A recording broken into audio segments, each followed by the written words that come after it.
hallowed house by the leader of majority and the leader of minority. And from the very onset, Mr. Speaker, I would like to appreciate the bipartisanship that they took as leadership in order for us as a house to reflect and ask ourselves the questions which this house has been asking for the last 3 sessions that we have debated on this motion. And Mr. Speaker, Tuesday, 25th of June, 2024 will remain in the history of not only this country, it is not going to remain in the history of the members of this house, but it will remain as a very crucial day in the history of the world, because it's on this day, Mr. Speaker, that this house experienced what in history had never happened before. This parliament was attacked. This parliament was visited, and members of this house, members of the secretariat and the public witnessed what we had never witnessed before. It didn't just happen, Mr. Speaker, but it happened so that we reflect the way we are doing now. We've done this before, we're still going on, and I believe out of this reflection that we have had as a house, we will come up with solutions. We will come up with recommendations. We will come up with ideas that we as Kenyan leaders who are in this space for this time, for this term, will be able to guide the future generations and also the style of leadership that we have had. Mr. Speaker, the demonstrations that we had sent a message not only to us as leaders, but to the rest of the Kenyans, because indeed it was not just a matter of coming into this house. Mr. Speaker, the young Kenyans who decided to take up their rightful constitutional mandate, which is provided for as a right under Article 37 of the Constitution of Kenya, to come and tell the world that things are not okay, that the leadership of this country has had challenges in executing its mandate. And it is during that time, Mr. Speaker, that indeed everyone did appreciate that there was something wrong. That is why, Mr. Speaker, we have talked, we have reflected, and we have come to the conclusion that it was not just about the finance bill. It was not just about the issues that the National Assembly had debated, engaged the public, and passed, or rather decided to deal with in the finance bill. It went beyond that. The conversation, Speaker, has gone beyond that particular bill. And I believe it is that day that will help us as leaders, those who are in office now, those who will be in office in the future, to reflect and get to know what is it that they are supposed to do when they are in office. Mr. Speaker, among the very critical issues that that particular day brought out, and which has become a subject of a lot of conversations both within and outside Parliament, is about corruption. It is not that we had issues as Kenyans from paying the taxes. The youth of this country are saying, this money that we pay into the government coffers needs to be utilized in a manner that is reflective of the financial or economic situation that we are in this country. And Mr. Speaker, members here have talked, and I asked myself, especially when we had the first debate on this particular motion of the day, whether we were talking for the cameras, whether we were talking because we needed to talk, or whether we were talking because we got the opportunity to express that which we had. I believe and I hope that all the leaders who've talked to this motion in this house spoke to themselves as individuals, asked themselves the hard questions that they were pronouncing as to whether or not when we sit back in our various offices, we utilize the resources that we do. It is not enough to accuse or blame other leaders and say so-and-so has not done what they are supposed to do. The members of the National Assembly have failed. The members of other house, in this case, have also not done their job. Those who are in the executive have failed. How about us as a house of the city? Those are the hard questions that I believe at the end of all this debate, we should be able to reflect as leaders and ask ourselves, when I sit back, when I oversight the county government that I represent, Do I do it because I have failed to get a share of that which goes out there? Or I'm doing it because I want to make sure that service delivery to the people of Bomet is within the amount of resources that has been allocated to that particular county? Do I do it because I am fighting a political score? Do I desire to also engage for purposes of political gain? Mr. Speaker, I believe this motion and the recommendations that we are going to make will be those which are for posterity. It will be the recommendations that if today you were to be in that office as a governor who has exited from this office as a senator, you will be able to do it because it is the right thing to do. It is not enough, Mr. Speaker, to blame everyone and say, where did we lose and where did we miss the track? I believe it didn't have to take the young Kenyans to demonstrate, to let us know that there is a problem or that there is an issue with leadership. It is time that we reflect and deal with issues on governance at all levels of leadership, whether it is at the Senate, whether it is in the National Assembly, or whether in the county governments, where we all know there is rampant corruption.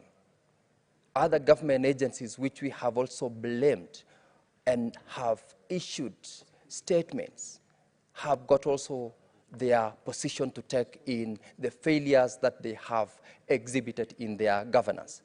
And I believe, Mr. Speaker, the action by the President to engage the public, both in the X-Space, the address that he has made to the country, the admission and the retreat in his withdrawal of the finance bill is a goodwill that he showed to the country that we should be now ready as Kenyans to have a candid conversation and agree on a way forward. Mr. Speaker, yesterday when the IEBC bill, which is a product of bipartisan and NADCO engagement, was signed out, it also bore fruit and gave direction into the way with which we would desire to run this country. And I believe the framework that has been set, which will start off next week, will feed into a lot of the conversations that we have had, both in this house and outside, as to the kind of leadership that we would want as a country. I believe the dialogue that will come will also be implemented not only at the executive level, but also in this house as the House of Parliament. It will still go to also the management of our debt, because it is not that it started yesterday. It didn't start on the 25th of June. It started before. It has been happening. It became heavy when it had to take the young ones to tell us that you have failed in the leadership style that we have had. And I believe that as leaders, it has given us a new lease of life. It has given us an opportunity to reflect and also decide on the direction which we would want to take this country. Mr. Speaker, the young ones talked about employment opportunities. They have gone to school, they have trained, they have experience, and they need to do that which they went to school to study for. But we don't have that opportunity.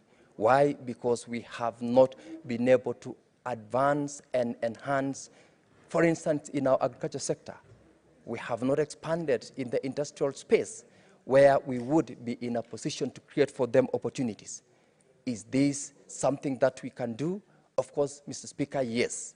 If only we are able to manage the resources of this country in a manner that will make sure that if it is for purposes of public, it be utilized for purposes of the public. The political scores aside, this, Mr. Speaker, is a motion that I believe if this House makes its recommendations for purposes of implementation, it is not just enough also that such recommendations are made to gather dust like any other or every other statement, resolution, and decisions that have previously been made. Mr. Speaker, I believe it is an opportunity that we say we all need to take it up for purposes of making sure that Kenya becomes the country that we want to look at in the future. When we talk about the cost of living, it didn't come up on the 25th of June. It has been a conversation that we have had.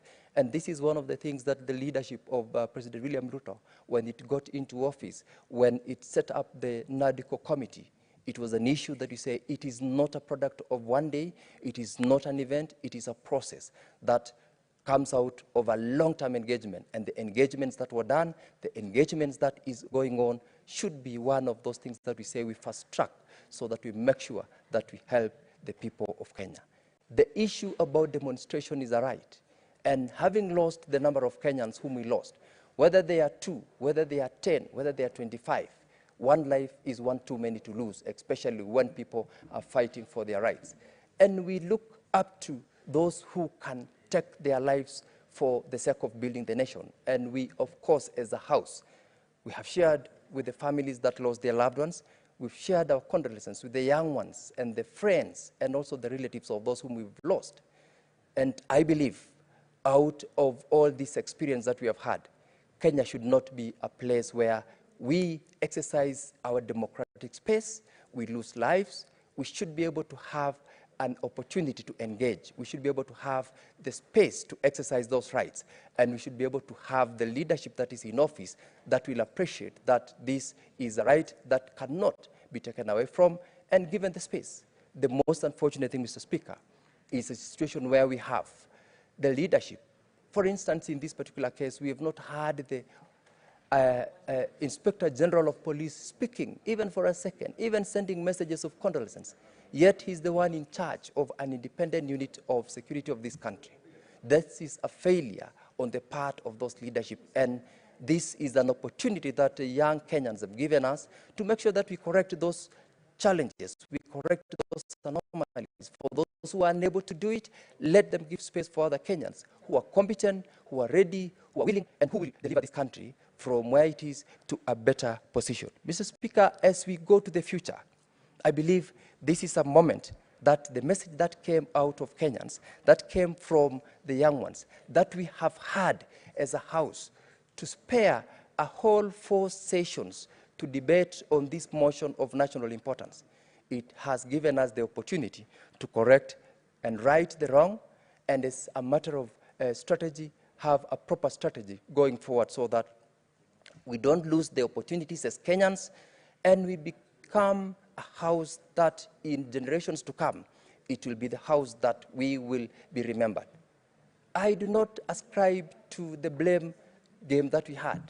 The other day, members of this house accusing our colleagues in the National Assembly of misuse or abuse, when in itself, I would rather say then that we first of all have got to reflect on ourselves and reflect on the entire leadership and also the way we have utilized the resources of this country. And Mr. Speaker, as I conclude, I want to once again appreciate the leadership of this House for making sure that this particular motion is given prominence, is given opportunity so that every member of this House speaks, because we speak as a representation of the people. We speak on behalf of our people. And this message should go across all those other people in leadership, including the county governments and the governors who are in office, where we all say this is where the problem is. We have resources, send out to the county governments. Every other aspect of it has got an issue to do with challenges. In my county, like Bomet, for example, the young generations have said tomorrow they're going to go to the streets. And when they say that they're going to go to the streets to demand for delivery of services, it is not because of anything. It is because they have issues with the governance that is in office today. And when they say so, these are the people who do not need to be reminded of their rights. They have woken up. They have realized that there is a miss in the leadership. And that space can only be filled when people are